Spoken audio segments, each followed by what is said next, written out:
বন্ধুরা, আসসালামু আলাইকুম। আশা করি সবাই ভালো আছো। তো আমি অনেক ভালো আছি।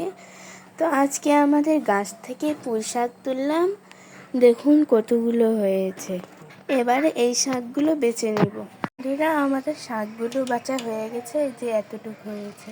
এবারে এই শাকগুলো ধুয়ে রান্না করে নেব। তাই লবণ দিয়ে শাকগুলো সিদ্ধ করে নেব।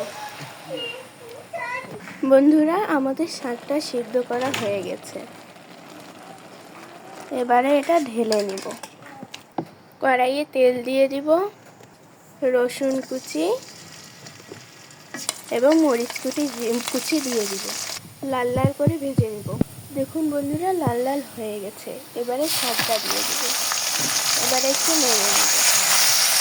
দেখুন বন্ধুরা, শাকটা হয়ে গেছে এবং দেখুন কতটা ঝরঝরে হয়ে গেছে।